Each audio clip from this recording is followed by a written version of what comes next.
Good morning children. आज हम बात करने जा रहे हैं लिंग और उससे जुड़े हुए अभ्यास के बारे में। लिंग शब्द क्या होते हैं? अंग्रेजी में हम बोलते हैं जेंडर। ऐसे शब्द जो हमें ये बताते हैं कि कौन सा शब्द स्त्री जाति का बोध करा रहे हैं और कौन सा शब्द पुरुष जाति का बोध करा रहे हैं।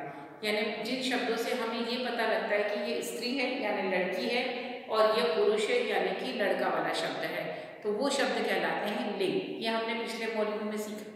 अब हम जानते हैं कि राजा, रानी, मम्मी, पापा, नाना, नानी ये शब्द लिंग वाले शब्द होते हैं।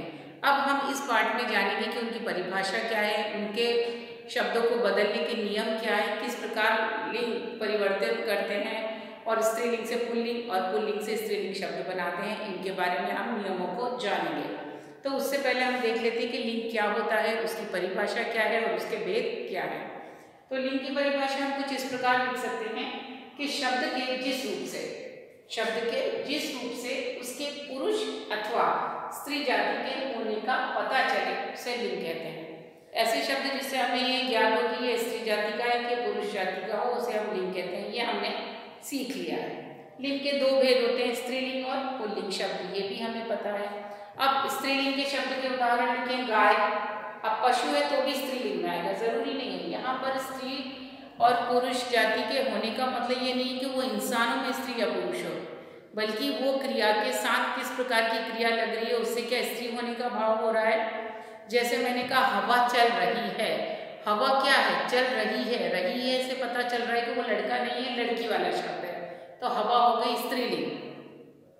फिर सूरज चमक रहा है, सूरज से क्या पता चल रहा है कि वो चमक रहा है इसलिए वो हो गया पुल्लिंग शब्द।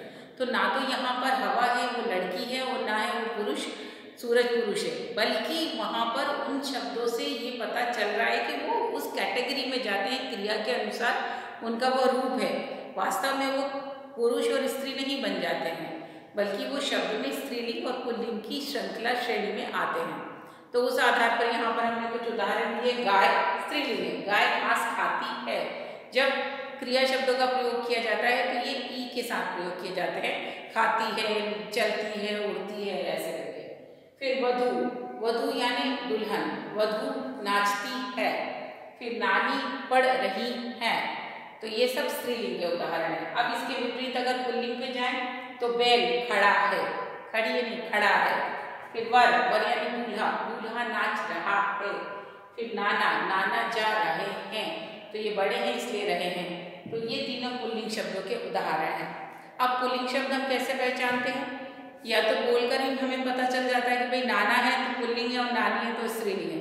लेकिन कई बार ऐसी चीज़ें होती हैं जो हमें पता नहीं होती कि स्त्रीलिंग है कि पुल्लिंग है। जैसे पंखा, अब हमें नहीं पता है कि वो लड़का या लड़की, तो उसको वाक्य में प्रयोग करके देखो। पंखा चलता है, तो चलता है तो पुल्लिंग है। फिर हवा चलती है तो वो स्त्रीलिंग है। तो इस प्रकार से आप लिंग के शब्दों को पहचान सकते हो। तो कीजिए अभ्यास और आप ये काम कीजिएगा कि परिभाषा लिख लीजिए कॉपी में, लिंग के भेद लिख लीजिए और दोनों भेदों के नाम स्त्रीलिंग पुल्लिंग लिखकर इन उदाहरणों को कॉपी में लेखबद्ध कर लीजिए। और ये हमेशा ध्यान रखिएगा कि अगर लिंग वाले शब्दों को आप पहचान नहीं पा रहे हो तो वाक्य में उस शब्द को रखकर प्रयोग करके देखो और क्रिया के अनुसार उसके लिंग पहचानने की कोशिश करो। तो इसी प्रकार के अभ्यास हम करेंगे आगे के मॉड्यूल्स में और विभिन्न नियमों से आपको अवगत कराएंगे। तो हमारे साथ जुड़े रहिए, इतना अभ्यास कीजिए और आगे के अभ्यास के साथ हम मिलेंगे आपसे अगले मॉड्यूल में। तब तक के लिए टेक केयर, बाय।